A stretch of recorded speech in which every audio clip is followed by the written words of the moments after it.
And welcome in everyone to Francis Howell High School. I'm Will Crawford. Alongside me today is Michael Harvey. As always, it's going to be the Francis Howell Vikings taking on the Smet Spartans. This is part of the Midwest Classic.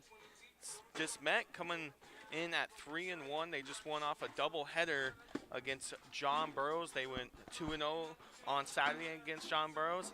And our Vikings are coming off a big win yesterday. Run ruled Sykeston 15-0 on the mound today for the Vikings. It's going to be number 15, Matt James, the Lindenwood commit. Behind the plate, Aiden Rogers. Playing third base, it's going to be Will Doherty. At short, Jake McCutcheon. Caleb Miller playing second. Carson Suber at first. Right field, you got Jackson Hetzel, Sam Maddox in center, and then finishing off in left field will be Titus Sissel. And haven't seen this team in quite some time. It's going to be different, but what a match, what a rivalry this game is going to bring today. Yeah, definitely. Due to, certain circumstances, we haven't seen this Met in a while, in a lot of sports actually, but fortunately we're back on the baseball diamond, and I know Francis Howell Vikings look to get any advantage they can over a couple MCC schools, so I'm excited to see what Matt James brings today, and I can imagine that he's ready to go. So this is going to be Justin Cuse, the outfielder, batting first for Smet.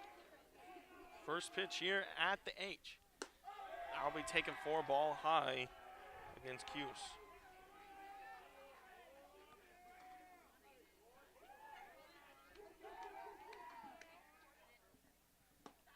That ball going to be floated in there. Breaking ball just didn't catch enough of the plate. That'll be in there for ball 2. Fortunately, Matt James has quite a crowd on the bench here to kind of build off that atmosphere today. That'll be inside, it'll hit the first batter. That'll be Cuse, that'll hit him. So, Matt James starting in some trouble here.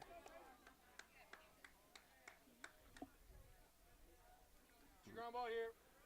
It looks like, you can get the jitters out of the way early here after, hitting a batter, get him out of the way early, and hopefully you can lead to a potential double play ball. So another left-hander right now at the plate for Smet. That's going to be number 15, Charlie Schweppe.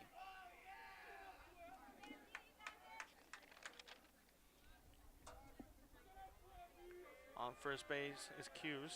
He got hit on his third pitch. Matt James on the mound. That's going to be in there for a ball as well. That must have been just low across the plate. That's 2-0. Now on the count, Matt James hasn't thrown quite the strike yet. He just needs to maybe settle down here.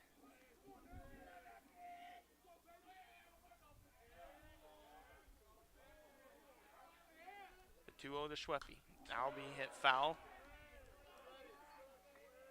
So he found the zone there, so you can get into their repetition. When it rains, it pours, they say. So hopefully, after finding it. 1 is the count now to Schweppe. Schweppe plays the infield for Smet. That'll be high for a ball as well. Makes the count 3-1. Matt James behind.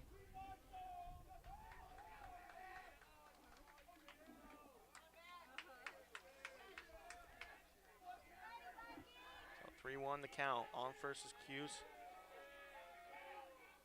James to deliver. That's going to be hit in the foul territory, but will fall foul. So that'll load the count up. Come on, babe.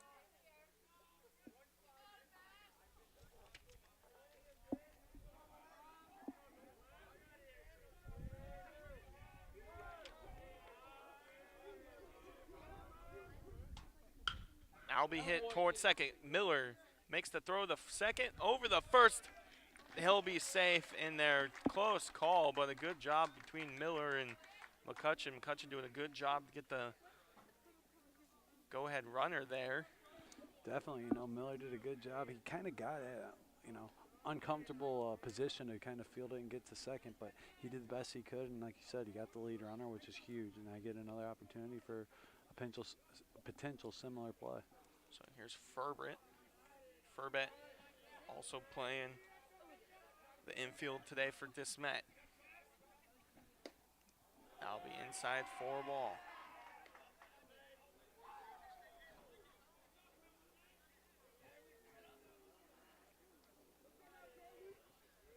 First now is Schweb. One out here, just getting started here in the top of the first between the Vikings and Smet. Suber gets that. He tags on the base. He'll throw it to McCutcheon. That's a 3-6 double play for the Vikings, and they get out of that one. Good job by Matt James to get out of that trouble there. Yeah, you can if you can pitch for contact, you can have that potential out there all day. And a little unorthodox double play, but did a great job turning it. Suber made a great play, tagging the base and getting them at second. Great job getting out of the inning there. So we'll go to the bottom half of the first now, with your Vikings staying even there. It'll be Maddox, Suber, and McCutcheon coming up right after this. You're listening to Viking Baseball here on the Howell Activities Network. Tonight's game is not only a competitive contest between these two schools, but it's also an educational experience for the students involved. Because high school activities are about learning life values, your friends at this local radio station and the Missouri State High School Activities Association remind everyone to do their part in keeping our hometown sports a positive experience for everyone. When you attend your next game, do your part to help rekindle the spirit of citizenship by showing good sportsmanship. You'll be teaching a positive lesson, and you'll be preserving a proud tradition in the state of Missouri.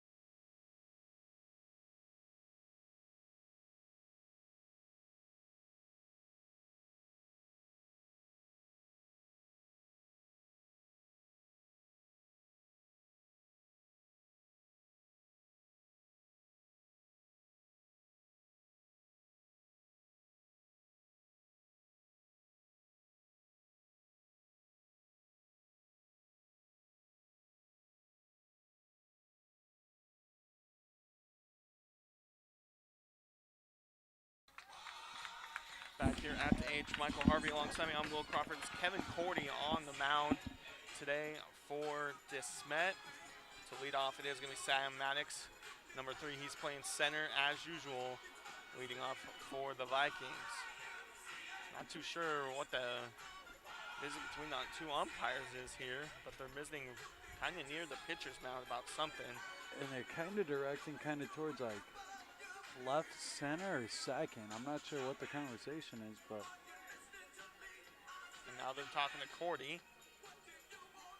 Not sure what they're talking with Cordy about.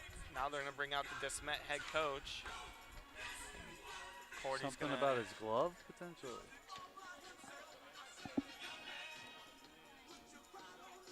Yeah, it has something to do with his glove.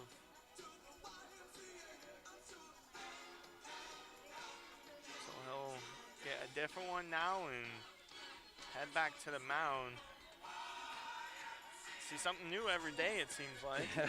I haven't seen too many discrepancies with glove situations, but looks like we're going to mark that one off here for the commentating squad.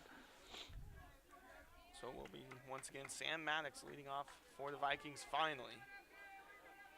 Kevin Cordy to pitch now. The senior for Smet. He'll throw that one high and outside for a ball.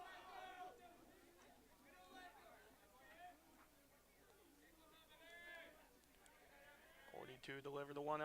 That'll be in there for a strike on Maddox. This is Cordy's second appearance on the year. He pitched 2 innings early in the year, allowed 1 run, and that was earned. Also only allowed the 1 hit, though, off that 1 run.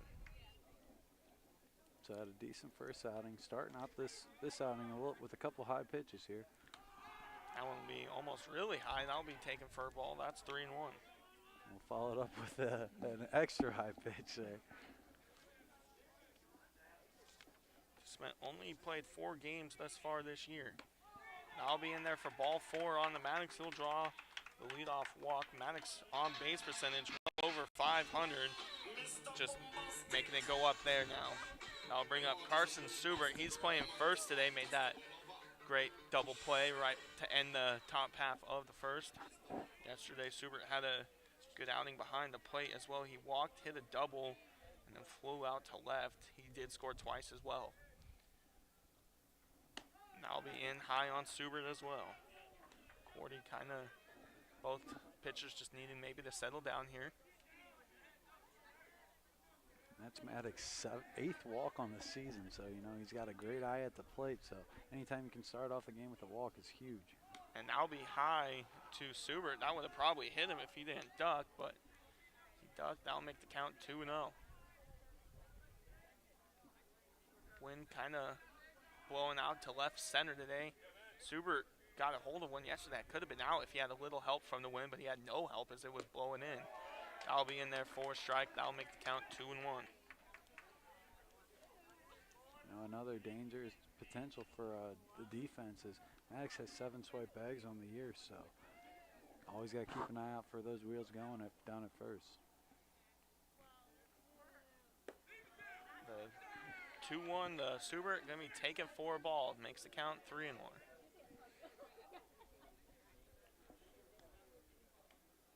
Maybe look for the hit and run here with Maddox on the 3-1 count. Go ahead for Suber. See if Suber gets something to hit. There goes Maddox. Suber doesn't pull his trigger as he's walked, so Maddox will get in there safely. He didn't need a slide, but he does. It'll be first and second. Nobody out for the Vikings. Yesterday, the Vikings really put the hammer down on Sykeston as they scored 10 first inning runs to really set the table for the rest of that one. Definitely, and you know, one thing this team always does is if you can give them free bases or a couple mistakes out in the field, they capitalize very well and do very well getting a couple runs across after them. Here's Jake McCutcheon. He's tied in RBIs with Matt James with 12 on the year. He's also hitting .529 with 2 doubles on the year. I mean, one thing that we saw quite a bit yesterday, probably about 3 runs off of them with wild pitches. So, you know, if you can capitalize them, they play heads up running on the bases. So, always looking to get an extra one if they can. So 1-0 the count. Maddox on first, Maddox on second, Suber on first after back-to-back walks from Cordy. McCutcheon showed bunt. He pulls it back as that's inside for a ball.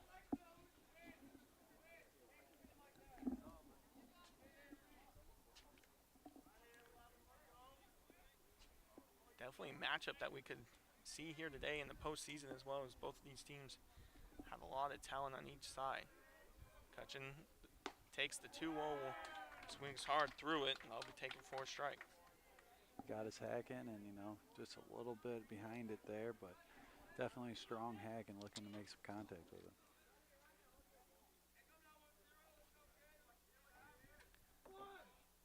McCutcheon shows the bunt again. Now that's Cordy up maybe and moves the count to 3-1.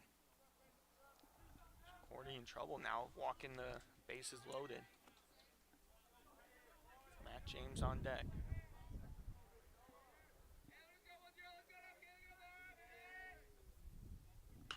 McCutcheon will hit that one foul. That'll load the count up.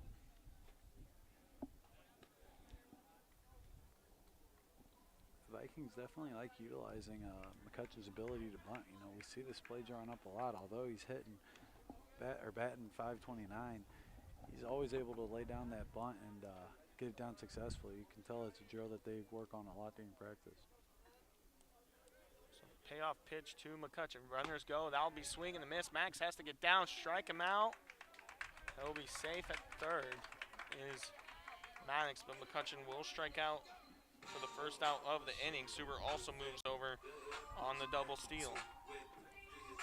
Definitely was looking for some contact there, but, you know, Maddox did a great job getting a jump on that ball and just missed, about third baseman just missed the tag on that.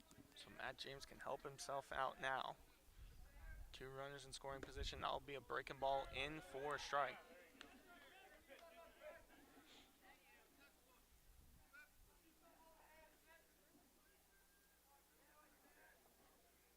So the 0-1 now to Matt James. That'll be a breaking ball hit foul.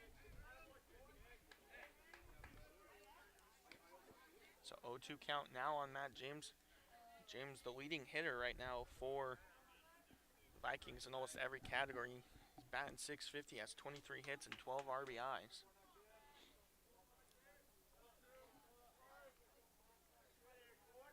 has also 3 doubles. Could tell James wanted it, but his discipline there makes count 1 and 2. Yeah, that pitch always looks good coming in, that kind of high and right down the heart of the plate there. But some good discipline, as you saw, it was just going to get over the strike zone there. So second and third, 1 out to James. He will be struck out on the outside breaking ball for the second out of the inning. Yeah, I'll bring up Will Doherty. Some nasty off-speed there on that last one, as he got him on 3 off-speed pitches, and James is just right ahead of it, and unfortunately didn't see it dropping on that one.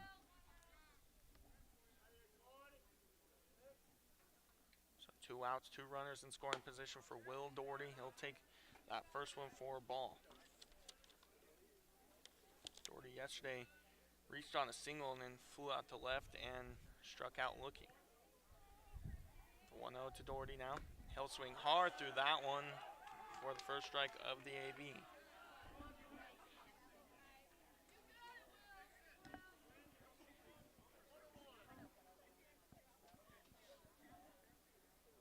So the 1-1 from Cordy to Doherty, 2 outs. And now come in and hit Doherty to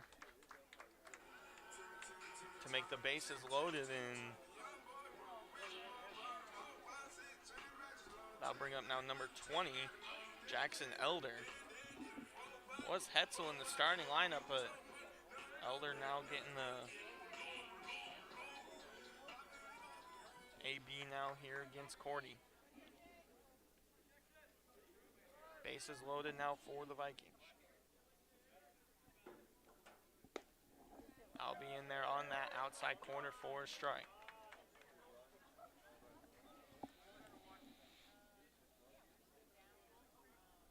Doherty on first, Suber on second, Maddox on third. And that one will be taken for a ball from Elder.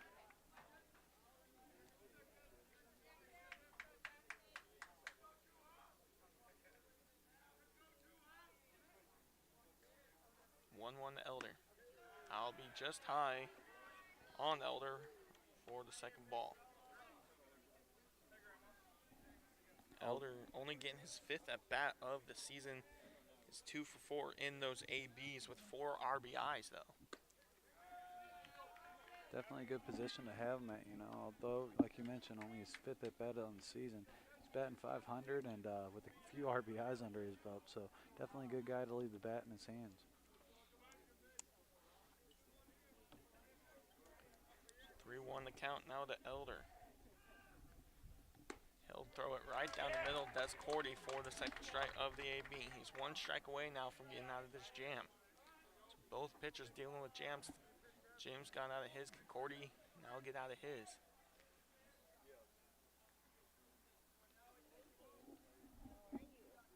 A 3-2 pitch. And he'll go for the third strike of the at-bat. Now end the inning. Bases loaded, no runs though for the Vikings.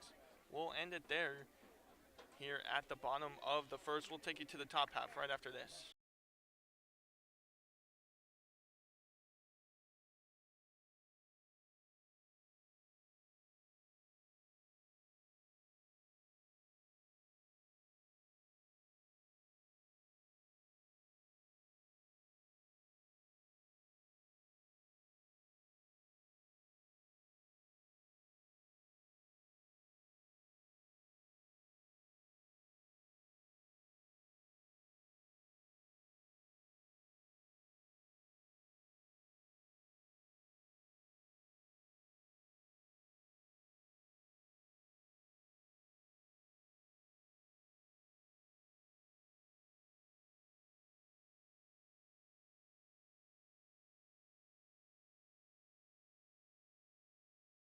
Whether it's balls and strikes, fouls or flags, your referees and game officials are a vital part of high school athletics. If you've ever tried your hand at officiating, you know how hard these men and women work, and you certainly know that they would never miss a call intentionally.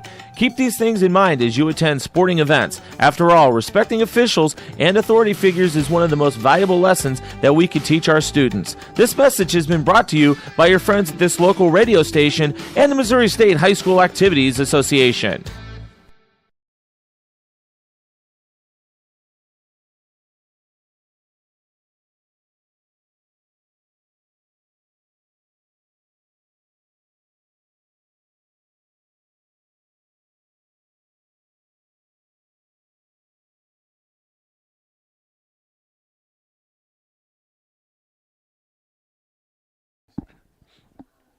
strike here at the top half of the second.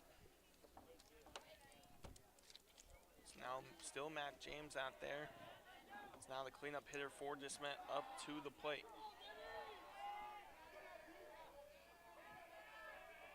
Matt James to deliver the first pitch of the inning. That's in there for a strike.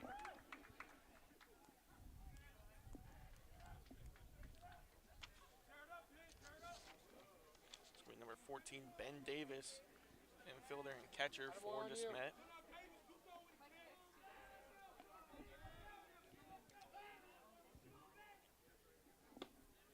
Now be in there for the second strike of the at-bat. A lot of older kids on this varsity Smet team.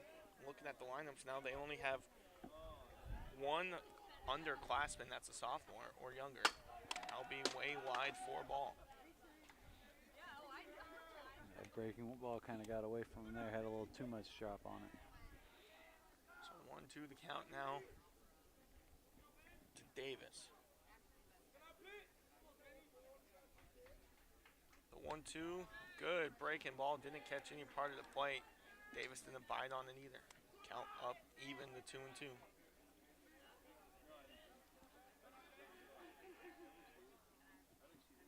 The 2-2 to Davis, that'll be in the dirt for a ball.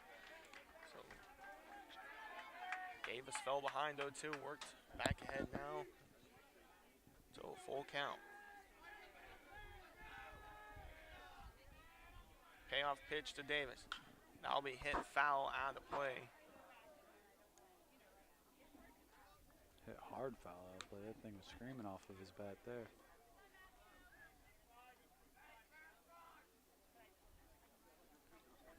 We'll do it again, the 3-2 pitch to James. From James to Davis. That'll be hit to second towards Caleb Miller. Miller can't make the play. He fumbles it, still has time, and they'll get him at first. Great job by Miller to collect himself for the first out of the inning. Kept himself composed, looked around for the ball, and was able to get it out of his hand in time to get him at first. Great play by Miller, actually. I'll bring up number 10, Bryan Rumpig, now the outfielder and the right-handed pitcher for Smet.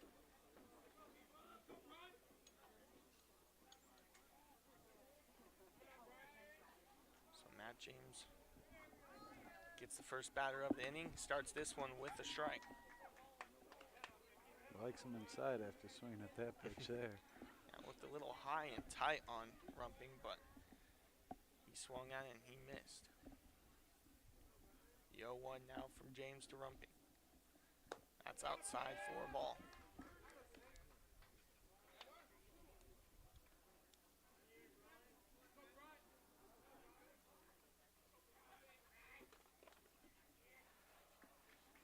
The 1-1 from Matt James.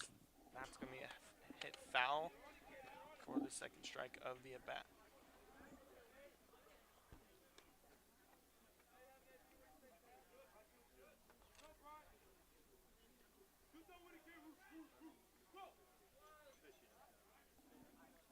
So the 1-2 from James now, 1 out.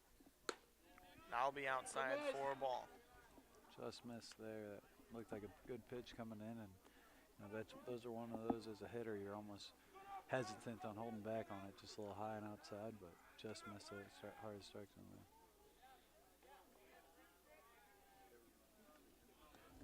So the 2-2 from James, that'll be high for a ball. So now it's Rumping working the count back to full.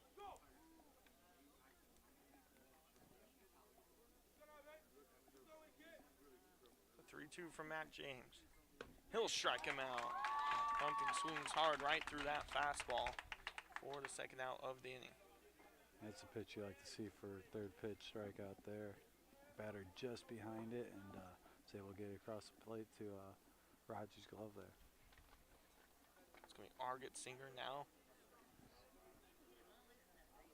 Argett Singer, the infielder. I mentioned sophomores on the team. He's the lone sophomore.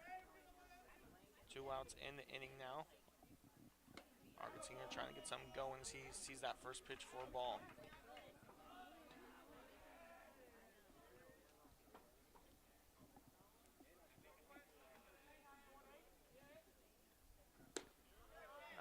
also low for ball. Now, although only a sophomore has one of the very many at-bats for a sophomore as well. He's batting .400 with 9 at-bats, and this team doesn't have a whole lot of guys over 6. That's hit screamer towards McCutcheon. McCutcheon gets the grounder, throws over the Suber for the 3rd out of the inning. DeSmet goes 1, 2, 3. Vikings going now into the bottom half of their order. It's going to be Rogers, Middle, and Sissel coming up here on the Howell Activities Network.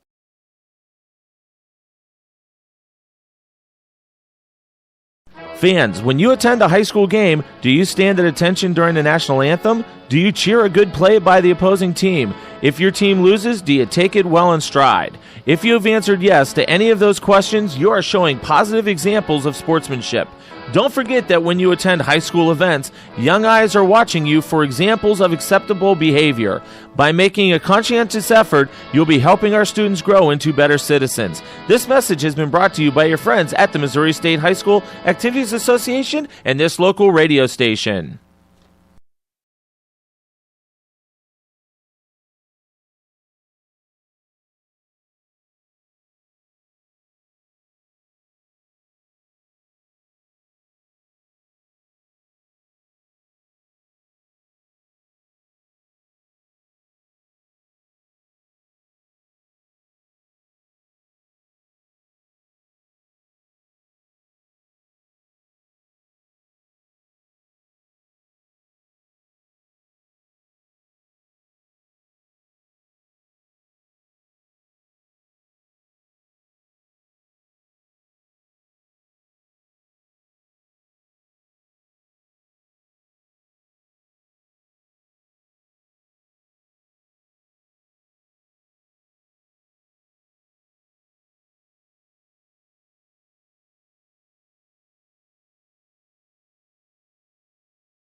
Back here at the H, it's going to be number 13, the catcher Aiden Rogers getting the start today. Transfer from Smet, getting his first at bat against his former team here. According the first pitch that Rogers, that'll be outside, or inside I should say, for a ball. Yeah, it's an awesome opportunity for Rogers, you know, transferring to Francis Howell and getting a start against his old school. Pretty cool experience. Rogers will hit that one high. Looks like it could be in fair territory. First baseman tries to make on the play. He does. So that'll be the first out of the inning as Rogers pops out. So I'll bring up Caleb Miller, the second baseman now for Francis Howell. Kind of muffled that ball in the infield, able to recollect himself and throw out the runner. Caleb Miller, another sophomore in this lineup for the Vikings today. Miller going to take that one for a ball outside.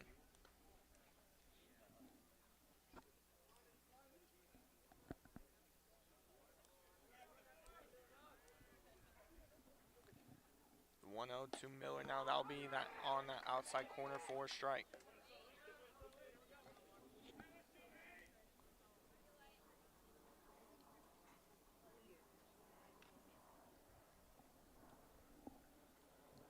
That'll be also in there for a strike, the breaking ball.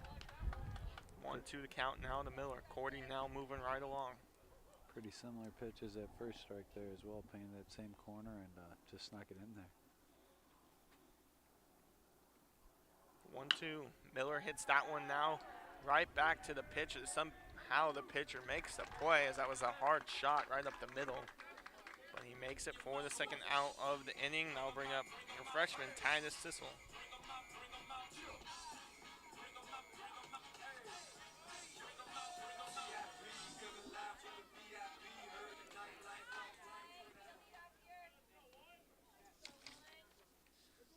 Sissel hitting .429 on the year. 6 hits and 9 runs scored with 5 RBIs.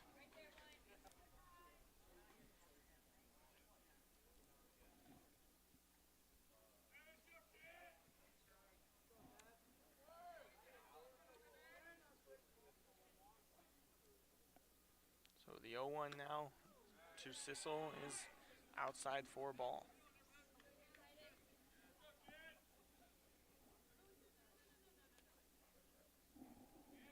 one. This is high and outside for a ball as well.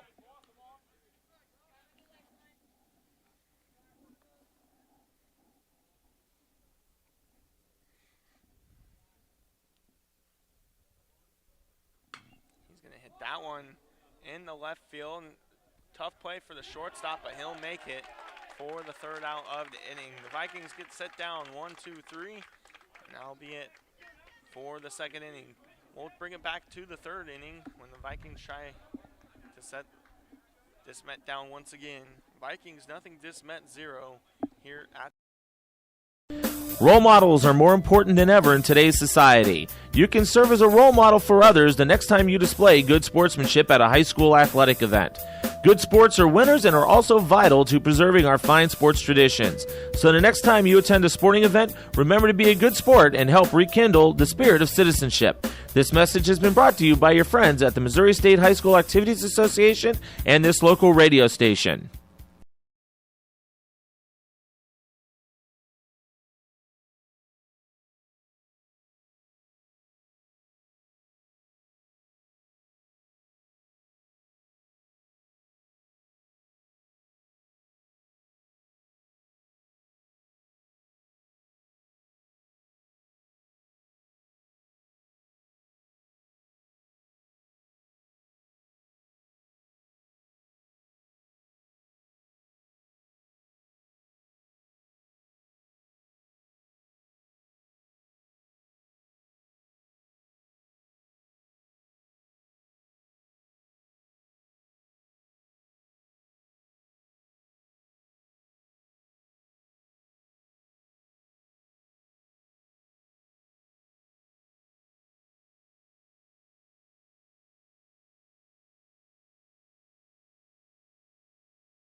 Back. It's going to be the pitcher, Cordy, up to bat here in the top half of the third.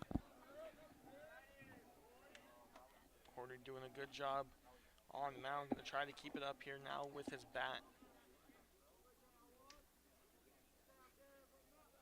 James now to deliver the first pitch of the AB. Now it's going to be low for a ball.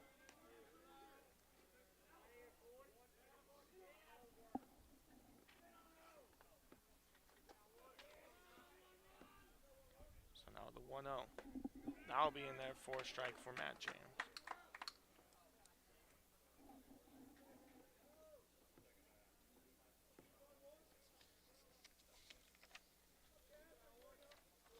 James bringing a 1.75 ERA into this one. Only allowing, pretty sure, 1 run on in 4 innings pitched his last time on the bump for the Vikings.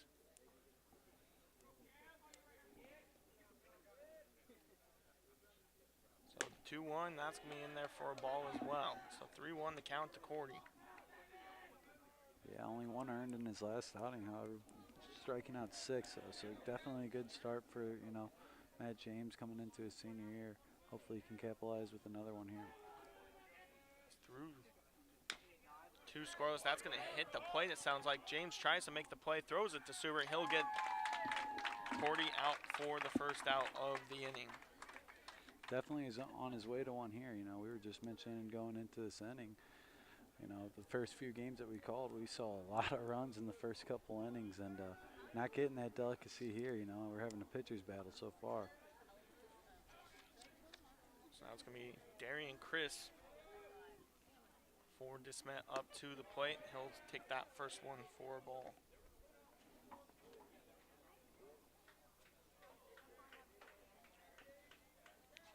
Vikings are scheduled to play 3 games in 3 days on Thursday, Friday, and Saturday. Those are to be announced against who and what time. But all part of the Midwest Classic Tournament hosted by the Vikings. Chris took that last pitch for the strike. Here's the second strike in there now from Matt James. 1-2 now to Darian Crisp, the outfielder for Smet.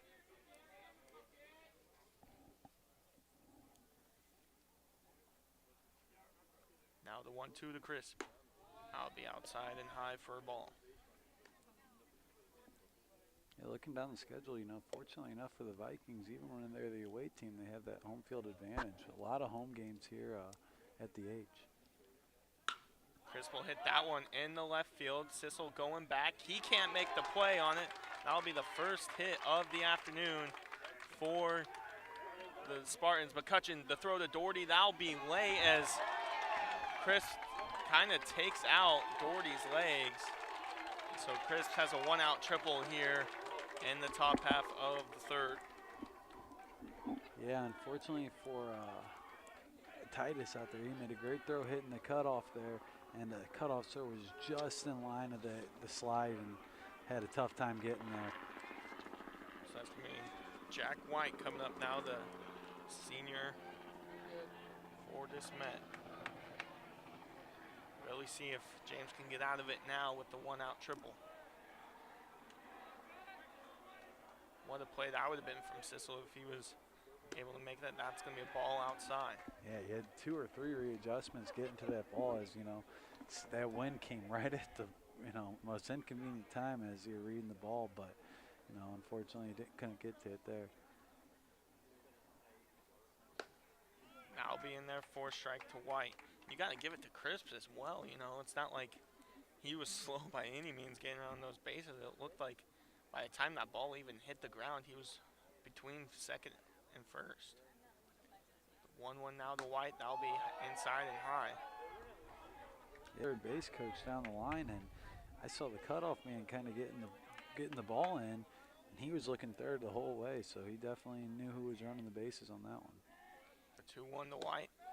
I'll be taking for a ball count to 3-1. This is the 9-hole hitter for Smet, so if you're Matt James, you definitely maybe want to try to get this guy out before you go back to the top for Cuse. That's going to be hit to second base. Miller's only play is to first, so Smet will take the 1-0 lead here in the top of the third. So that's going to count as a sacrifice, but 2 outs now for the Vikings. Yeah, I mean, for the Spartans, that's the exact same play that you want. Unfortunately, you ground out, but you're advancing the runner home, and in that situation, that's all you're looking for there with 1 out. That'll be in there for a ball. It looked like I might have squeezed a strike zone, but the batter's kind of hogging that plate up there, kind of make it look like a ball. So this is the leadoff hitter, Cuse. He reached on a walk. It's going to be hit foul towards the Smet dugout for the first strike of the AB.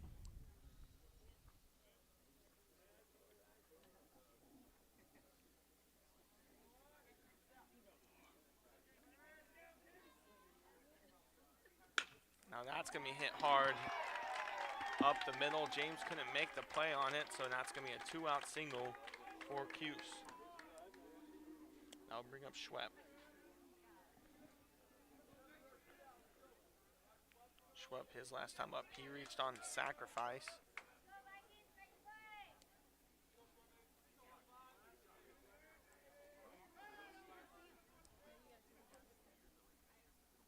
Now that's going to be hit towards McCutcheon. McCutcheon, he's just going to step on the bag at second. So Smet gets one. Vikings now down. Haven't been down in quite some time, but they'll try to get the bats working here in the bottom half of the third. It's Smet 1, Howell nothing here on the Howell. Tonight's game is not only a competitive contest between these two schools, but it's also an educational experience for the students involved. Because high school activities are about learning life values, your friends at this local radio station and the Missouri State High School Activities Association remind everyone to do their part in keeping our hometown sports a positive experience for everyone. When you attend your next game, do your part to help rekindle the spirit of citizenship by showing good sportsmanship. You'll be teaching a positive lesson, and you'll be preserving a proud tradition in the state of Missouri.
to the top half of the order. It's going to be Sam Maddox playing center today.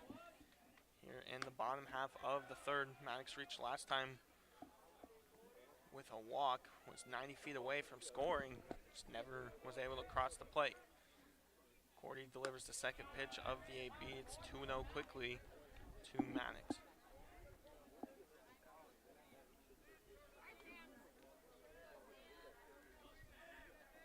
The 2-0 from Cordy. Now be high for a ball as well, 3-0 now to Maddox. Definitely the part of the lineup you need when you want to get back into a ball game. I'll be taking 4 strike on that outside corner.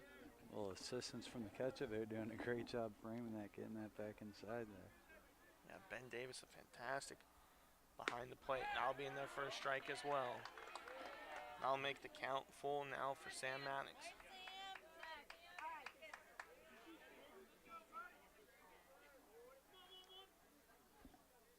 A 3-2 from Cordy now to Maddox. Maddox will hit that one foul to stay alive.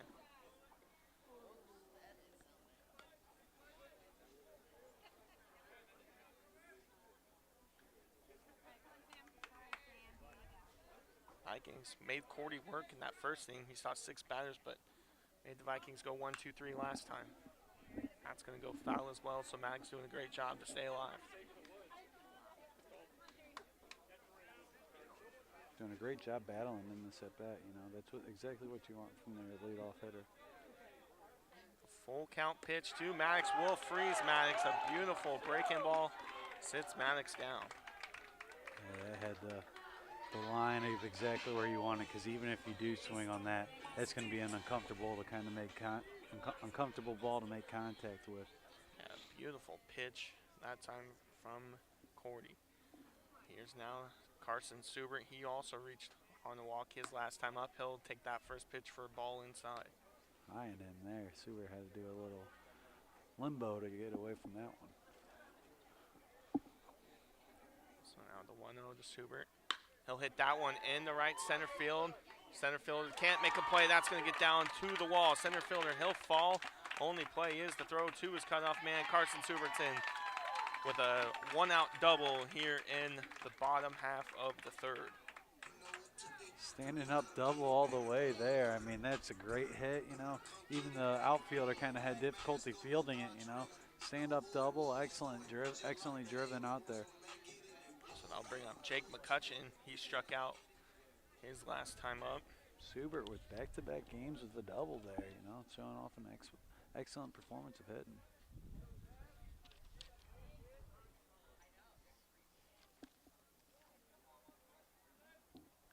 First inning strikeout was McCutcheon's first since that game against Rockwood Summit.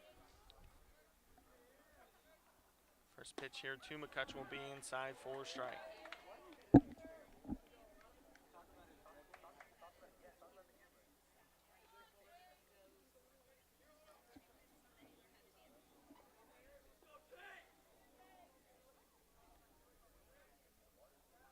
Cordy to deliver. The 0-1 will be taken for a ball to McCutcheon.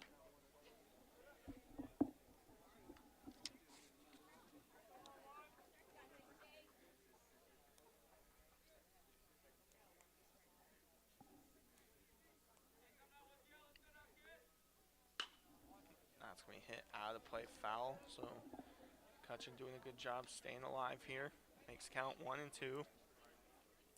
Went up in the zone to get that one there, you know, like you said, staying alive, and that's what this Howell team does best. Working those counts, getting those pitch counts up.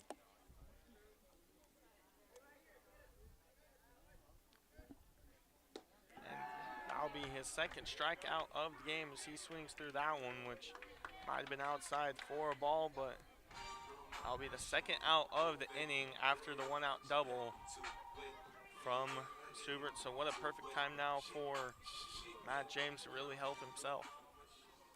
Yeah, you know, he's got a little bit of extra motivation here as he knows he's pitching a great game so far, and really looking to get back into this with the score. That'll be outside for a ball.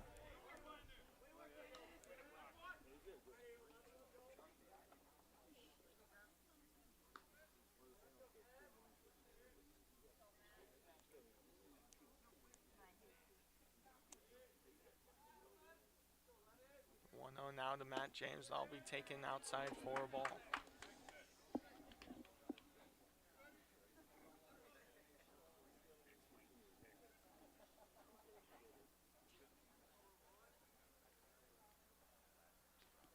Pitch to James. He'll hit that one towards the left field. That'll get past the shortstop, Suber. He'll round third.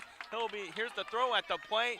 The cutoff man touched it. That'll move Matt James over, and Matt James is in with an RBI single that moves over on the throw, so we're right back tied up at 1 apiece. Yeah, some miscommunication there with the cutoff and the catcher there, as it kind of had an accurate line, but Suber had those wheels burning, and I think he would have been getting there either way. Matt James doing exactly what we said he was going to do, help himself out. Hard hit ball down the short. So we're back at the start of the game, tied up. Here's Doherty taking that first pitch for a strike. Doherty, his last time up, walked. He was hit by the pitch. Corey doing a great job with his location today. I mean, really hitting those corners and getting those strikes he needs. Doherty takes that breaking ball in the left field, at the fence, at the wall. That ball's gone. Will Doherty with his first home run of the year will give the lead to the Vikings 3-1. Will Doherty hitting it over that left field fence. Will Doherty said, I know this pitcher's having no problem with his location. I know where this will be.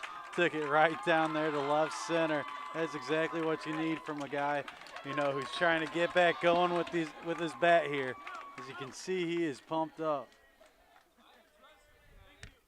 All right, so now make it 3-1 here in the bottom half of the third. Doherty letting him know what he just did, and he'll be talked about him slamming on the plate like that, but you know, first home run in the season, you're excited in a rivalry game, but what a job by the Vikings to get right back into this one. Now that's going to bring up Jackson Elder. He struck out his last time up. So it seemed like all year long, Doherty was trying to just hit that home run. You know, he was swinging hard all year long. He knew he could hit it, and he pretty much knew he hit that one over as soon as it hit the bat. The 0-1 now, the Elder makes the count even to 1-1. Yeah, Doherty going into this game with a surprisingly one of the lowest batting average, 364, which, don't get me wrong, no issue with that. But, you know, you said it best. He's always looking to get a hold of one, and that's exactly what he needed to get that bat going.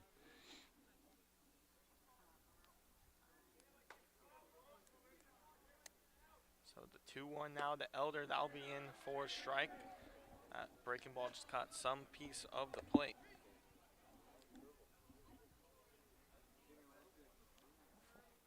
Two with 2 outs now here in the bottom half of the third to Elder. That'll be outside for a ball. Full count now to Elder. Elder, he did strike out his first time as well, but both times now he's led it to a full count.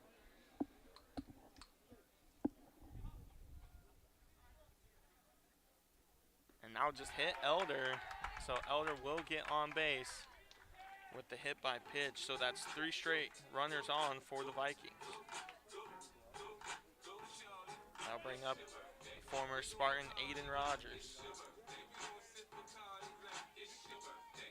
And that'll be a time as well for the Smet Spartans, and what a job from the Vikings this inning. You know, they were down by 1. They could have folded with how well Cordy was pitching, but they come right back and get 3 of their own. You know, I mean, Matt James having himself a gym out there, and he really wanted to get back into this because he knew that the position he was in, you know, an unfortunate triple, but he hit a well-struck ball down at the shortstop and just got under his glove, and as soon as that ball got under there, the bats were getting alive, and Will Doherty answering with a big home run there. I'm just happy that we got to see our first home run of the year, you know. Right. Well, I know as a play-by-play guy, your voice is getting a little more amped the further that ball's going, so that's awesome to see for Doherty. So now it's going to be Elder on first with the catcher Rogers to come up. He hit a pop up to the first baseman his first time up. I'll be high on Rogers.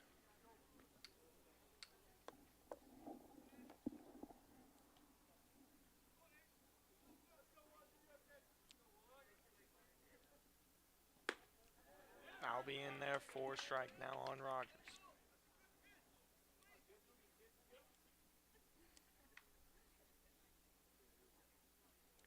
So Elder's on first.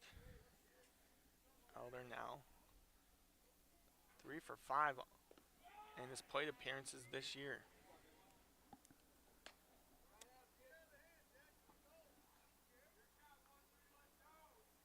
So 2-1 is the count now to Rogers.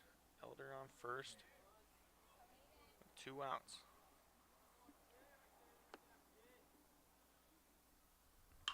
Rogers going to hit that one in the air once again towards the first baseline. First baseman will catch it again. And then that's where we'll end the bottom half of the third. Vikings get 3 from Subert's double and Matt James' single, and of course the home run from Will Doherty. We'll pick it back up here at the top of the fourth. Right after this, you're listening to Viking Baseball here on the Howell Activities Network.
Bringing it back now to the top half of the fourth.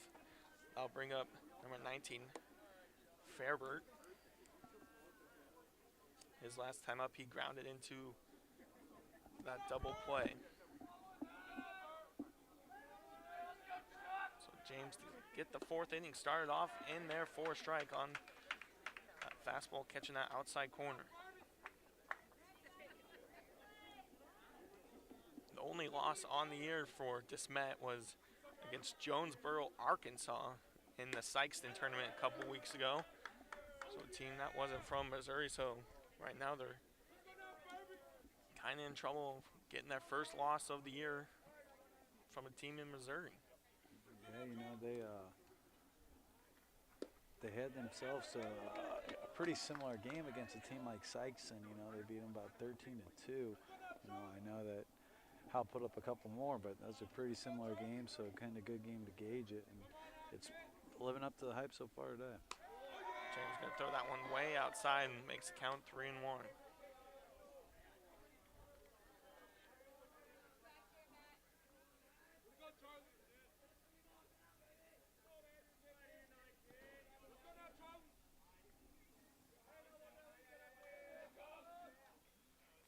Now that's going to be hit in the right field, but foul. Float up the count.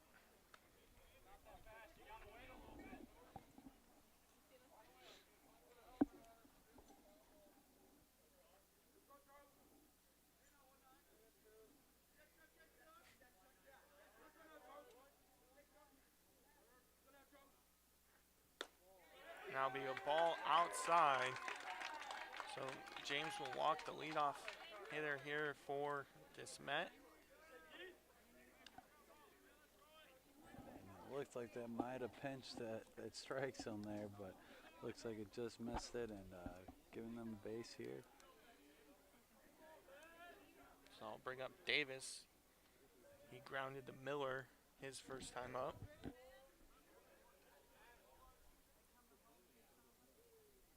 James with a beautiful pitch. Crossed right over the heart of the plate, but maybe too high when it did on Davis. Yeah, had the excellent break, just kind of what you want on a breaking ball. But like you said, might have just crossed the plate a little too high. So that time, that one will cross for a strike, now leaving up the count at 1 apiece. And, you know, it's hard to believe similar spots that one does and one doesn't, but we'll take that strike for sure. I'll be hit high in the air, in the infield. Miller trying to get underneath it, wind swirling around. He'll make the play for the first out of the inning. Fortunately enough for those fielders, they're not dealing with as bad of a glare from the sun, you know. Unfortunate for us, because yesterday we had that sun coming down on us, but a little overcast today, so not as much glare. I'll bring up Rumping. He struck out his first time up. Yeah, you were just mentioning the weather. It's a beautiful day. Even though it is an overcast and the wind, it's still a nice temperature and comfortable temperature. The 1-0 now, the Rumping, he'll swing through it for a strike. Yeah, you know, I was texting you before the game doing my anti-rain dance for today because I knew it was going to be a good one, and fortunately enough, it's held off for us today. That'll be a ball on the outside corner.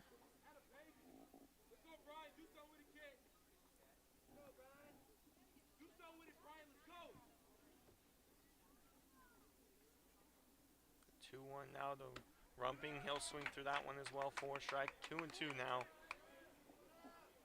to the Smet Spartan. On first, it's Fairbritt. He reached on a walk. And now come inside close. Rogers, the throw down, not even close though, and Miller can't handle the throw. That's going to get away from Miller. McCutcheon gets the ball, and I'll move the runner all the way to third.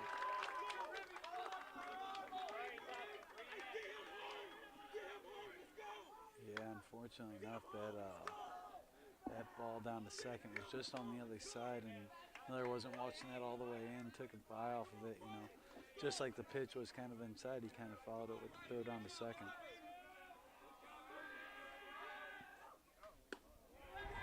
And that's going to lead to a walk. So it's going to be first and third with only one out. And Perkins is going to call time here. How about the atmosphere of this game? Well, I mean, you hear both benches going at each other, getting their teams pumped up. That's exactly what you want to see, you know. As mentioned before, it's living up to all the hype for sure going into this one.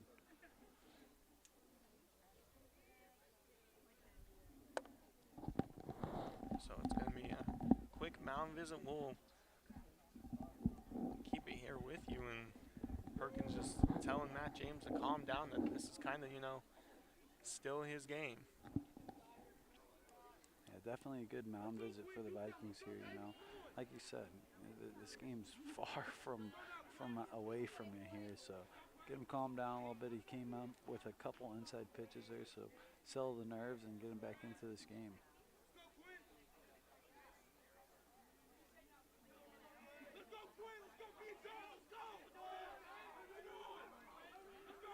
So James first and third and the pickle here. Throw that first one in there for a strike to Artsinger. Seems like it's a little 50-50% chance. If you hit that spot a little high, it's either going to get called a strike or called a ball.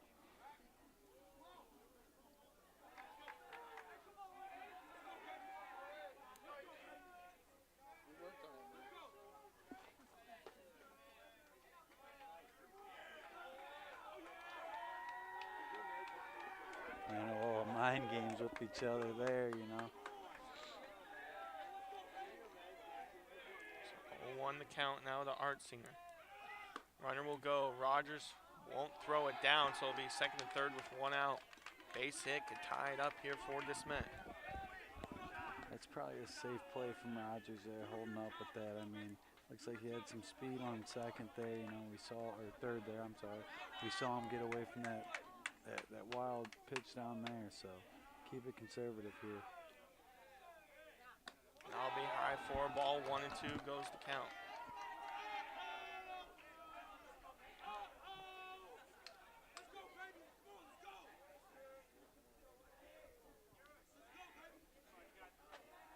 Two is the count. That'll be inside. The count goes even at 2 apiece to Artsinger. We've seen this a lot today so far from James. You know, he gets ahead in that count and kind of letting him back in it, but he does well maintaining it. And that'll be outside for a ball. So you just mentioned it. He went 0-2 up. Now it's full count. Second and third, 1 out. Fortunately enough, though, like I said, he does well maintaining. He does well getting back into his groove, so hopefully he can answer with a good one here. He'll strike him out. Matt James sits him down for the second out of the inning. You know, he's kind of almost playing that same role as a batter. You know, you have a two-strike batter. He's not quite a two-strike pitcher. You know, he likes to get back in it, but he answers with a great pitch there and gets him down. That'll bring up the pitcher, Cordy, now. See if Cordy can help himself his last time.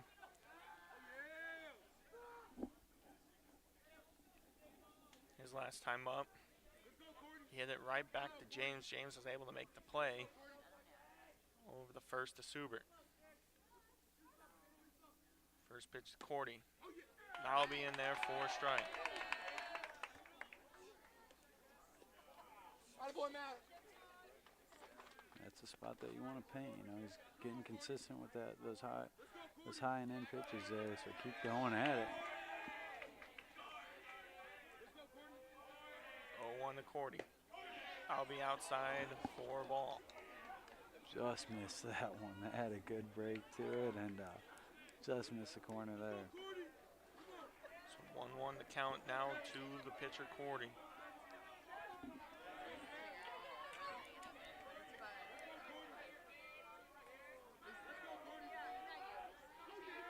Will step off. Rogers will call a time, and Rogers will go talk to James. Maybe see what James is thinking, get on the right page.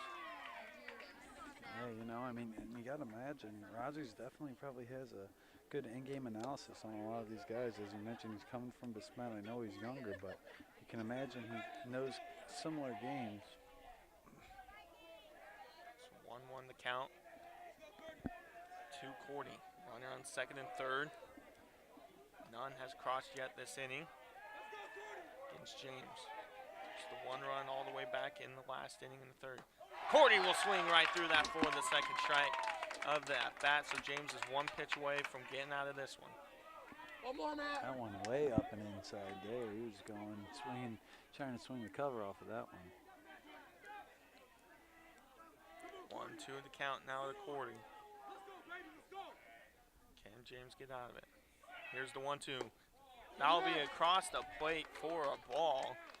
See if that one was too low or if it was outside. Not sure where that might have been, but Smet doing a great job being disciplined with those breaking balls. I mean, if they bite at the bit, they're going to be way ahead of it. But they've seen them coming in very well today, for sure. Because James' breaking ball has been on today. 2 balls, 2 strikes, 2 outs. 2 quarter. He'll swing and miss, and that'll end the bottom of the 4th. James once again works out of it, and that'll be the end of the 4th. We'll take it to the top half, or the bottom half of the 4th. Mike Harvey alongside me is, and it's going to be Smet 1, Vikings 3.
Back here at the H, bottom four, it's going to be Caleb Miller. He was the second out of a 1-2-3 inning all the way back in the second inning, but he's up for his second time up now. Miller hitting .455 on the year.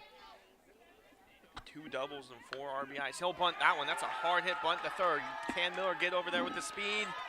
He will. That's safe from Caleb Miller. He'll reach on the bunt single. Great job by Caleb Miller.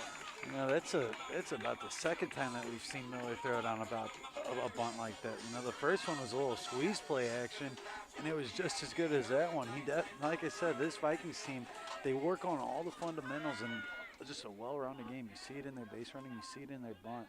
It's hard to find a team like that in the St. Louis area who's so well-rounded in fundamentals. Here is Sissel now.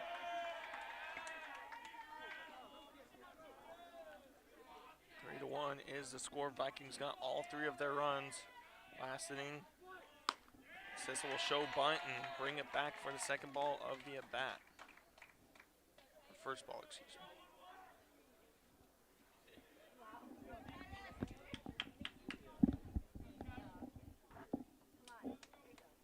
Miller gets his lead. Sissel shows bunt again. He'll go on that one. Now Miller's hung up in a rundown. Miller could be in trouble, and he'll be out for the first out in the inning. Definitely not what you wanted if you're Caleb Miller. And he'll probably hear about it when he gets back into that dugout. You see Miller frustrated, kind of jawing at the opposing team to Smet there. You can feel the tension in between this game. I mean, this is what it's all about, you know, competition, and you can feel it out there out on the field. And Sissel will swing right through that one. That one might have been a little high and outside. Maybe take a quick breath if you're tied to Sissel.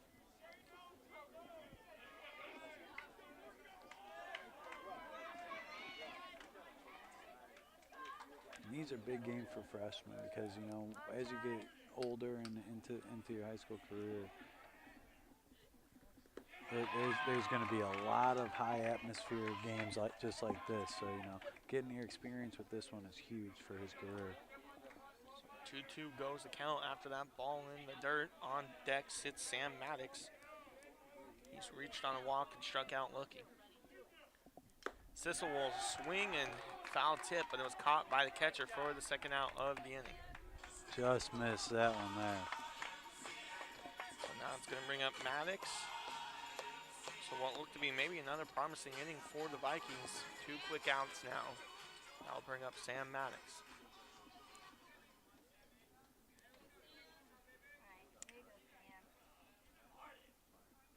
Maddox will take that breaking ball for a strike. That pitch had some nasty movement on it coming in like that. 0-1 now from Cordy. That'll be high and inside for a ball.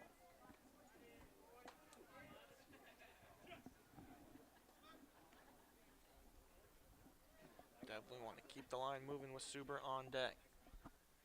That'll be outside for a ball as well, make the count 2-1.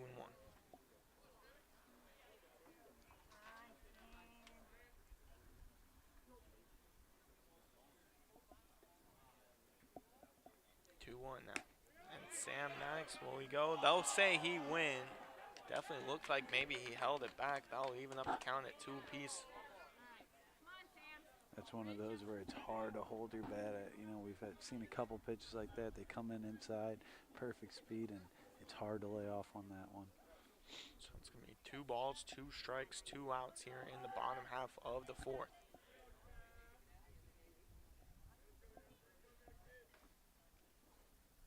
Max will hit that one in the right field. Can it get down? Crisp has speed. He won't get to it. That'll fall. Maddox now rounding second. He has his speed. He'll be all the way to third. He'll be rounding third. He'll be held up at third. That's going to be a 2-out triple for Sam Maddox. That's the advantage of having some speed there. Talk about a slap hitter, man. Slapped that one right to the opposite side. That's a great at-bat there. Worked the count a little bit.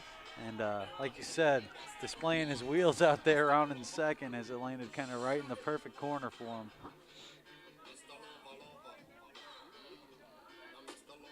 So I'll bring up Carson Suber. as we mentioned, he's back-to-back doubles on 2 games here. Now will be a breaking ball catching a part of the plate for Suber. His last time up, he doubled and later scored on the RBI single from Matt James. So the 0-1 now to Suber. That'll be outside for a ball. It gets away from the catcher. Play at the plate. Sam Maddox, he'll slide in there safe.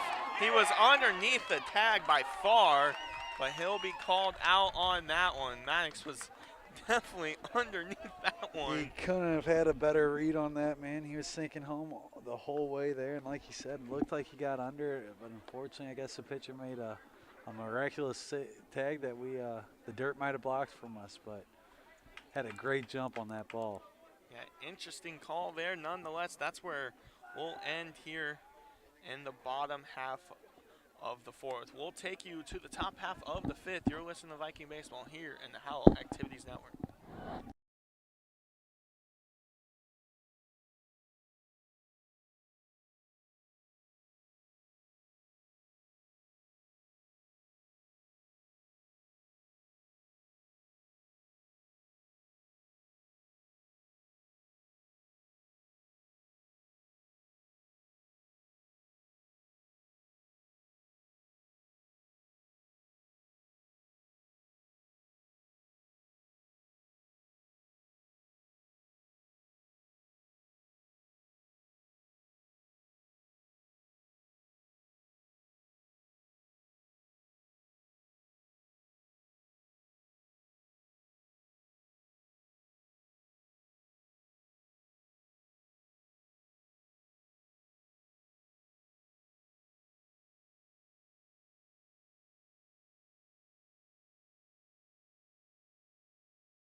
Back here at the H, it's going to be Chris back up now.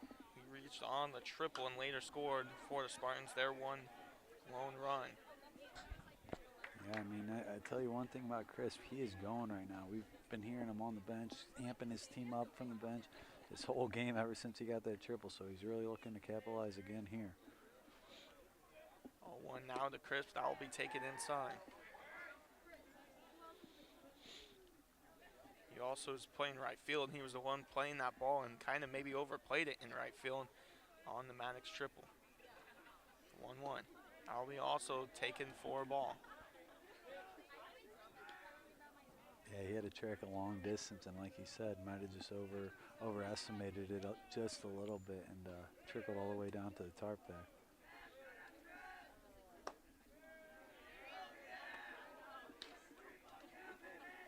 Make the count now 3-1 on Crisp. Vikings do have someone warming up in the pen. That'll be in there for ball 4. So leadoff hitter on now for the Spartans. Leadoff hitter that has already displayed his speed earlier in the game, so you know, always keep an eye out for him moving today. That will do it for probably Matt James here this afternoon. We'll see who they go with. It's going to be probably Shane Kirby, and it is going to be the left-handed hurler, Shane Kirby, coming in this one. That'll be it for Matt James on his day. What a day, though, for Matt James. You know, only 1 run on the triple from Chris. And that'll end it, though, here for the senior. We'll bring it right back. It's going to be Shane Kirby on the bump for the Vikings.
So it's going to be Shane Kirby coming in to pitch here with a runner on. That's crisp. Something Kirby does great, and he showed it in that Rockwood Summit game. This is pickoff move that first pitch. Going to be taken for a ball. It's going to be White.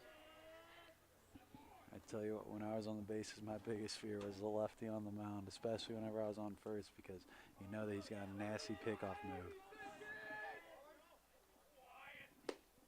Now it'll be taken for a strike. But I tell you what, you know, we got to take time and shout out Matt James on pitching a gym today. I mean, he really couldn't have asked for much more. He got out of a couple jams and pitched great today. I mean, excellent showing. And Kirby will throw that one away, and Chris will easily get all the way to third on that miscue throw. Chris will slide in to third on the throw. He'll get up there at third easily on the miscue.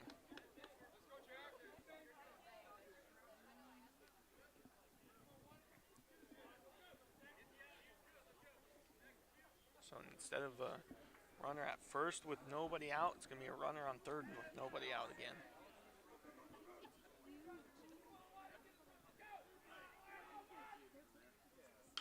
Now that will be hit high in the foul territory. If Suber has some room, he won't.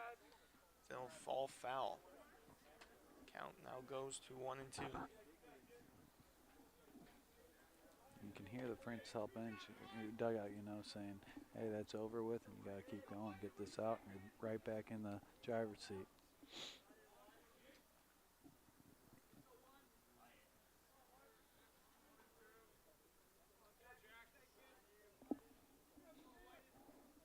So Kirby to deliver the 1-2. That'll be in there for a strike. That beautiful breaking ball from Kirby throws White right up. How about that break? I mean, coming across the plate, that thing floated right over there, and that's a tough pitch to read for any batter.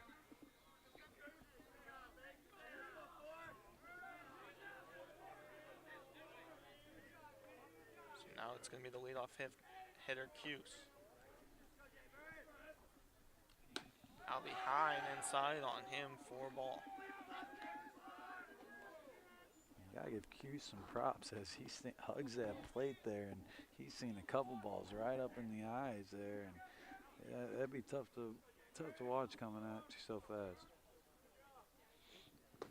He'll swing hard through that one for the first strike of the at-bat. Hughes his 2 times up. He's walked and hit a single.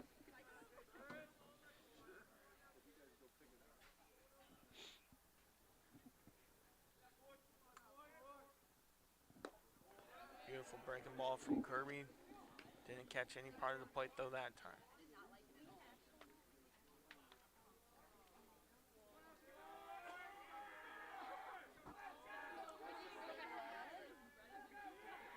Two-1. That'll be in there for a strike. Hughes didn't like the call, but you mentioned it, Michael, is, you know, he hawks that plate. Can't get too much in between, more between him and the plate. There's pros and cons to it for sure as a batter, but you know that's a problem that you might run into whenever those inside pitches come. They'll look like a ball. He'll swing hard through that one, hit it foul.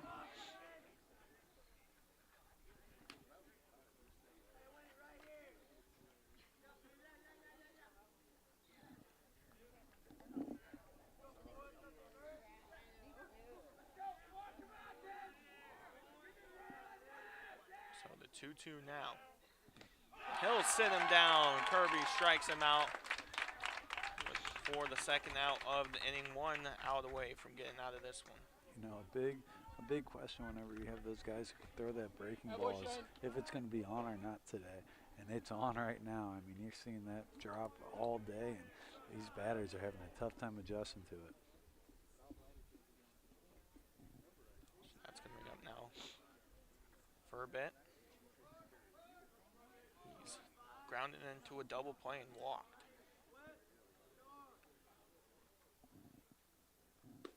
Kirby deals, and it's going to be down for a ball.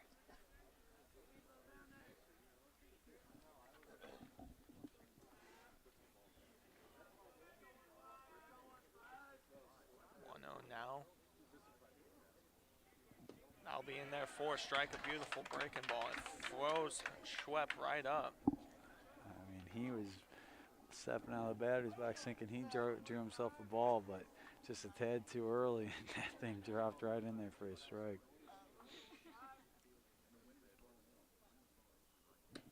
Now be outside for a ball.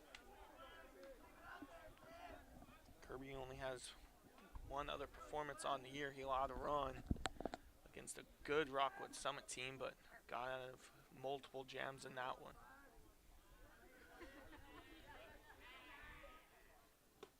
That'll be a swing and the miss on the pitch to Schwepp. So 2 strikes, 2 balls with 2 outs with Crisp on third. I mean, he's displaying some nasty stuff today. This is tough to adjust for any batter. The 2-2 to Schwepp. He'll swing and miss and strike him out to end the top half of the 5th. What a job by Shane. Put himself in a bad jam with a man on third. And then that will end the top half of the 5th. We'll take it to the bottom half with this one. Francis Howell, 3, Smet 1.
Here at the H, bottom half of the 5th. It's going to be Carson Suber. He was up to bat when Sam Mannix was caught stealing home. So he'll get a new count and up for his 3rd time again. Suber will hit that one high in the right field, or towards second. And that'll be the first out of the inning. Now that'll bring up McCutcheon.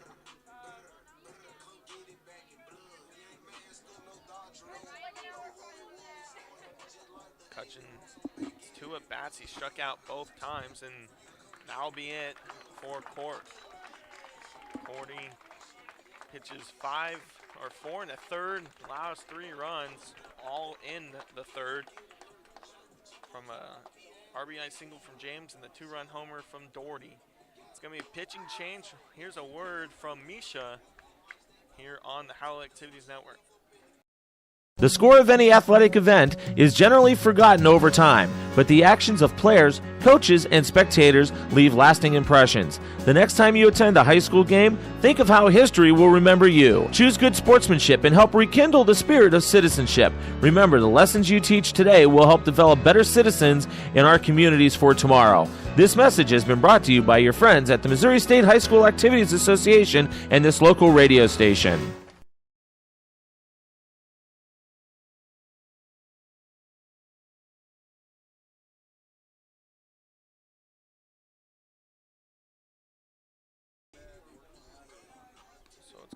Michael Bryan, the junior left-handed pitcher for the Smet, making his appearance. He's only pitched 2 innings on the year with 2 Ks, though. No walks, so clean innings from the left-handed junior coming up against Jake McCutcheon, the left-handed junior. Yeah, coming in at a crucial part of this lineup here, looking to get the damage done for his Smet Spartans team here. McCutcheon going to hit that one foul. Not sure where it hit, if it hit Jake or... Yeah, I think it grazed off of his helmet there as You know, that could have been potential one that he could have dig out. You know, we've seen him dig out some bunts here and there. 0-1 goes the count. Jake will reach his bat out there. That's going to be hit in the shallow right. Crisp underneath it. Makes the play for the second out of the inning. So that's going to bring up Matt James. Good to see Matt James still in there now, DHing for himself. Oh, definitely, you know, he's seventh in the guy's 7th in state in batting average, and 4th in state in RBI. So you got to keep a bat like that. He's on red fire right now. Now bring a strike in the first pitch of the AB to James. He struck out looking in single here today. The 0-1 to James. I'll be taken for a ball. 1-1 is the score. Here in the 1-1 is the count here in the bottom half of the 5th. 3-1 is the score. James hits that one high in the foul territory. First baseman going to try to make a play, and it's going to fall foul. So 1-2 goes the count. 3-1 is the score, though, here in the bottom half of the 5th.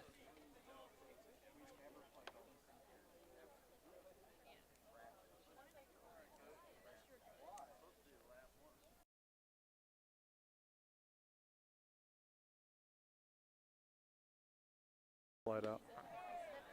And I'll be taken for a ball. So 2-2 is the count.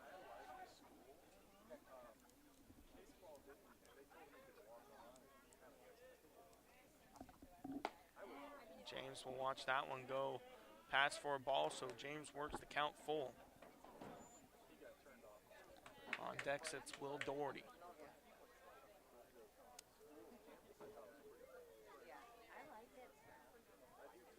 The 3-2 to James. That'll be hit foul. So James sticking alive here.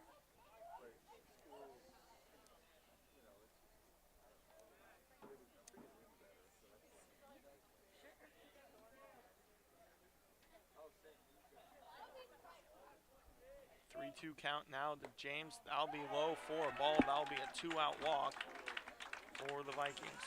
I'll bring up Will Doherty. His last time up, of course, he hit that booming home run over the left field fence.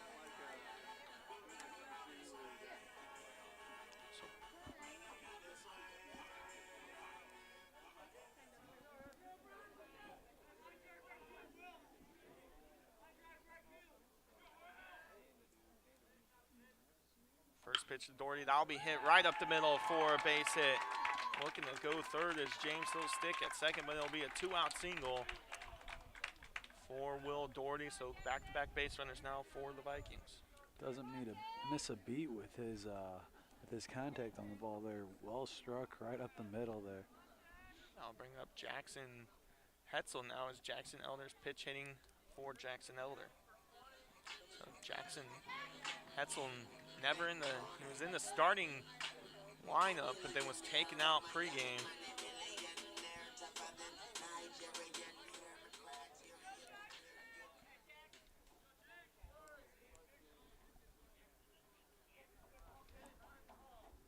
Time is called from Hetzel.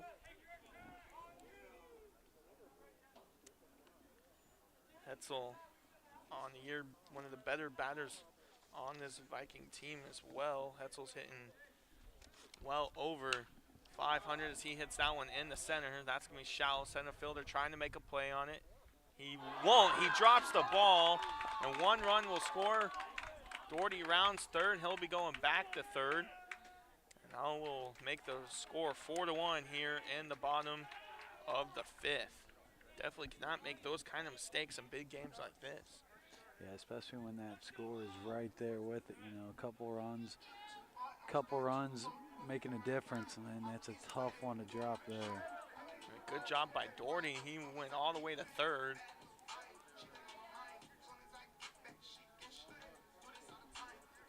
So that'll bring up Mario Colombo. He'll be coming in now for Rogers. So it's first and third, 2 outs. That'll be a ball outside. It's Kind of a big run there, though, for the Vikings, just an extra insurance run.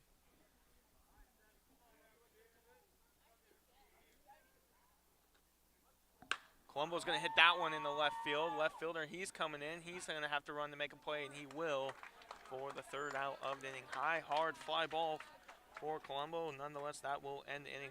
Vikings get another here in the bottom half of the fifth. We'll take you to the top half of the sixth. Kirby's still out there.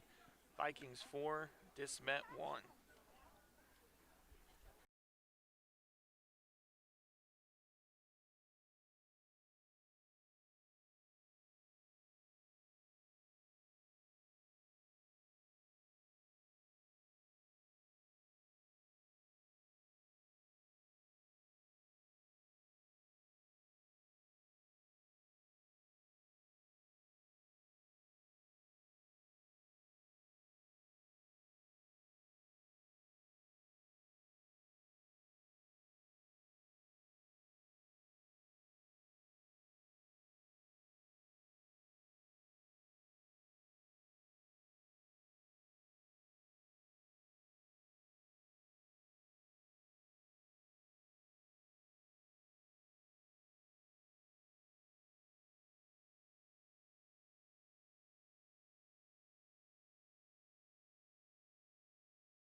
Top half of the sixth.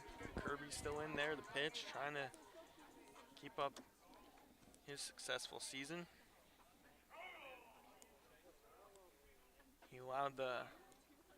James allowed the walk last inning, then Kirby allowed Chris all the way to third on the throw over, which went in the air, then struck 3 batters out. Now this is going to be a fair bit. It's 2 times he's grounded into a double play and walked.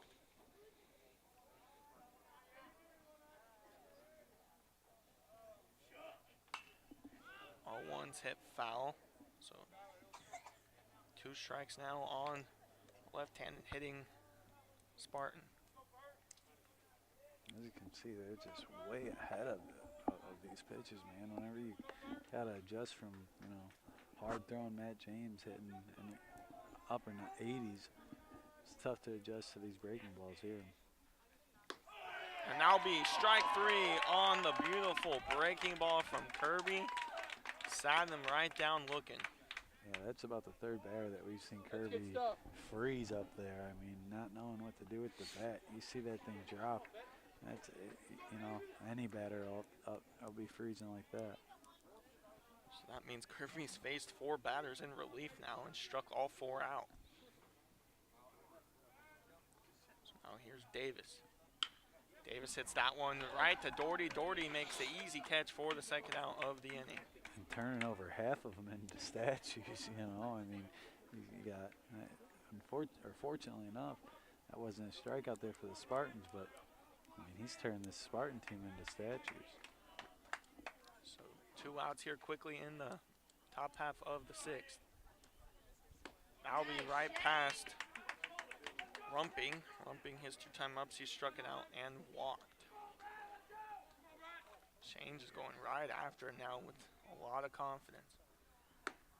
That'll be inside for ball.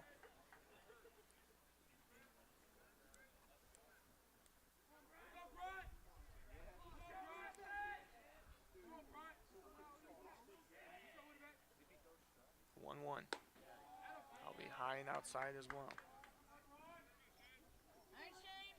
2-1 the count, 2 outs here. The 1 lone run coming for Spartans was all the way back in the 3rd inning on when Chris reached on a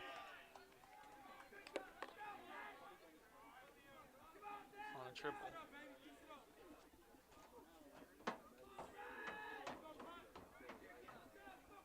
2-2 coming now to Rumping. Kirby gets his sign, gets his motion now. Throws it in there. That'll be a swing and a miss for the third out of the inning.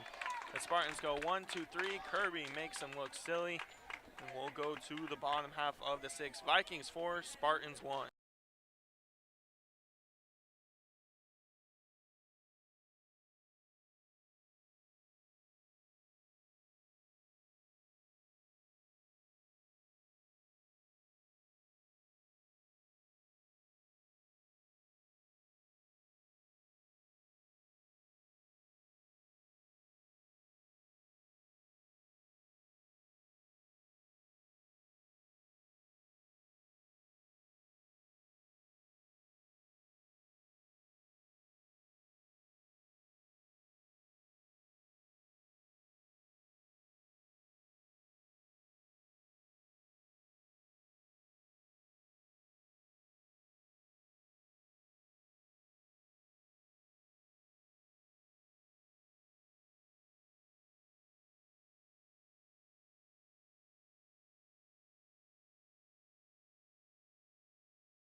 Back here at the H, 4-1 is the score. Caleb Miller out up to bat for the Vikings. He reached on the singles last time up, then was caught in the rundown. Was later tagged out for the first out of the inning in the fifth. That'll be inside for a strike on Miller.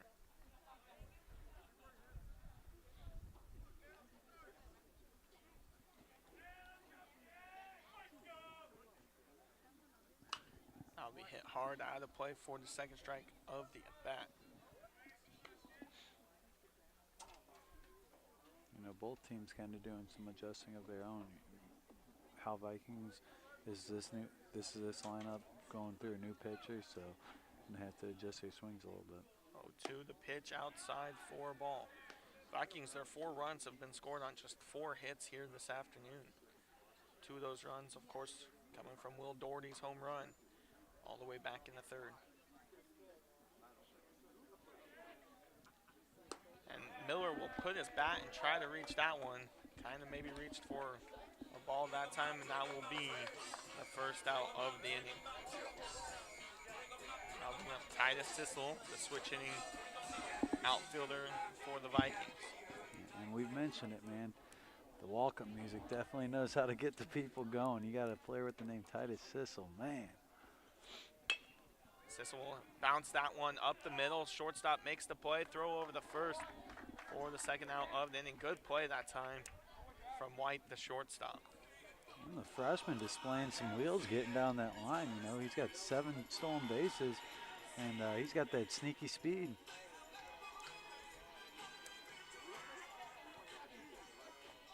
You know, we know what happened last time Maddox was faced with 2 outs. We saw a triple. That'll be a strike in there to Maddox.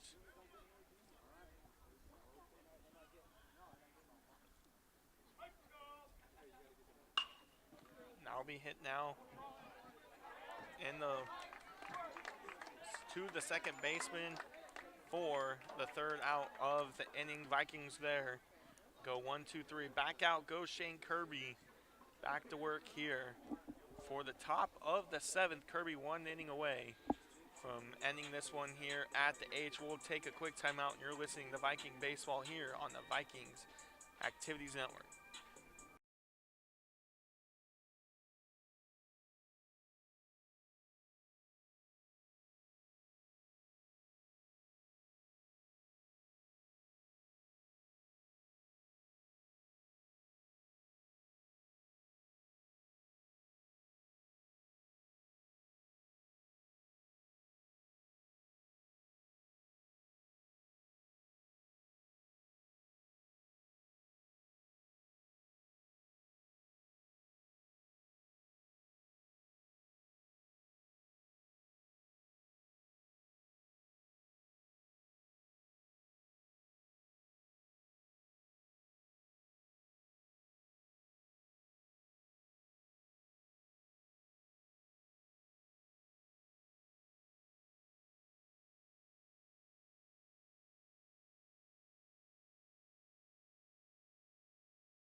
Back here at the H, top half of the 7th. Vikings 3 outs away from getting a big W here at Francis Howell. Alongside me is Michael Harvey. I'm Will Crawford. Still in there is Shane Kirby. Up to bat now is Arkensinger. He's going to swing right through that one for a strike. Shane Kirby, up to this point, pretty much untouchable. Not missing a beat with that breaking ball. I mean, they're coming across with that drop all day. Hard to get. Arkensinger calls time, and it's granted by home plate. Kirby now in his motion. That's going to be hit foul. Out of play for a strike. So 0-2 goes the count.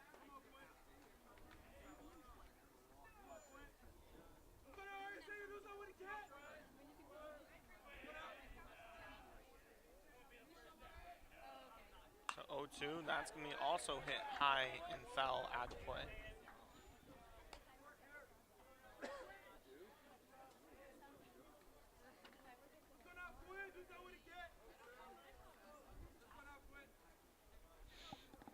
To the count now to the lefty.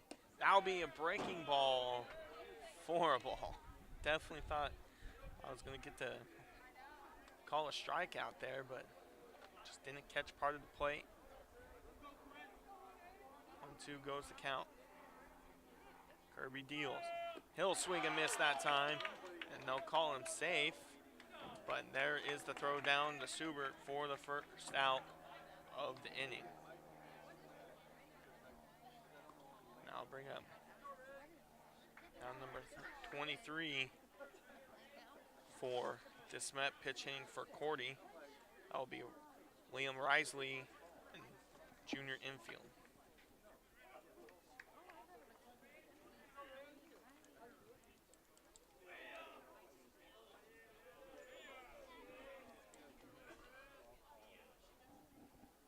So the first pitch to Liam Risley is in there right down the middle for a strike.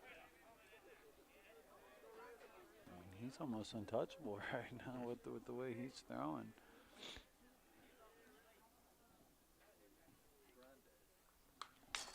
That'll be hit foul for strike. The only ball that's been hit in the play in Kirby's inning in the third now, I should say 2 innings in the third now, is the liner right back to Doherty. Yeah, the little bloop to Doherty there, yeah. It wasn't as if it was hard hit either. Doherty was able to take a couple steps and take a breather before the ball got to him. Yeah, I mean, it looked like the ball struggled getting off the bat even. I was surprised that it made it to Doherty there. Like I said, he's on his game today.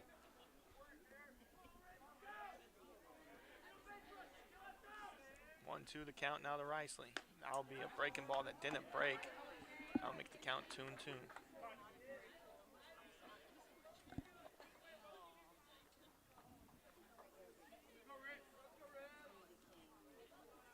Two the count, 1 out here in the top half of the 7th. Kirby deals. That'll be hit foul out of play.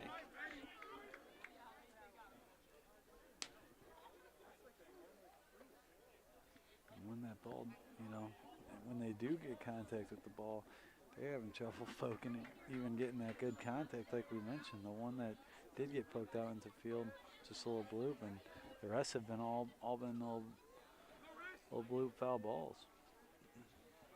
2-2 the count now to Risley.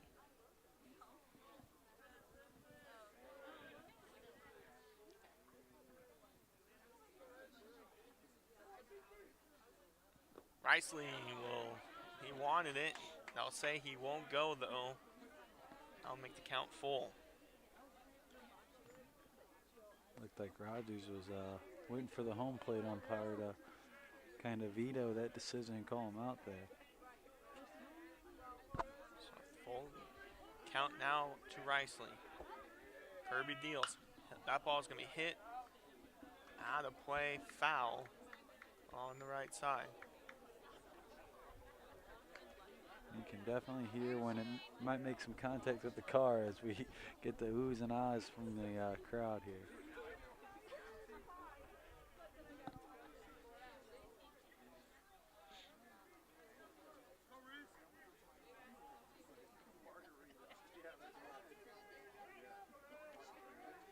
3-2 now from Kirby. That'll be taken for a ball. So first base runner Kirby's allowed all night comes into 1 out here in the 7th.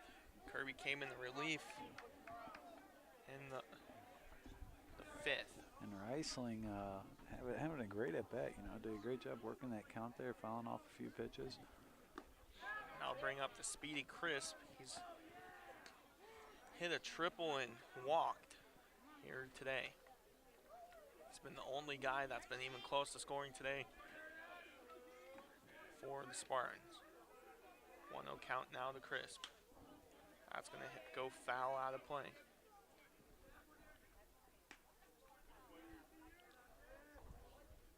So 1 strike, 1 ball, 1 out here in the top half of the 7th.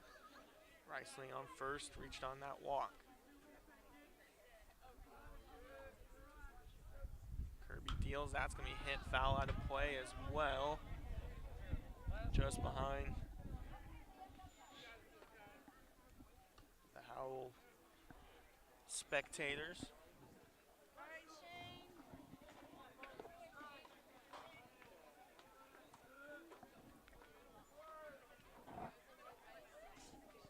One is 2 to count now to Crisp. Kirby deals. That's a break ball. He fights for it. Suber going to go straight to second. 1 to play. Back to first on Crisp's speed, and he's safe. But a great job on the 1 to 5, or 1 to 6, excuse me. Tell you what, any other runner on this team, you might have been able to beat out on that play, because that was a great play from Suber. So it's going to be runner on first with 2 outs now for White, the shortstop. That's going to be hit high out of play for the first strike.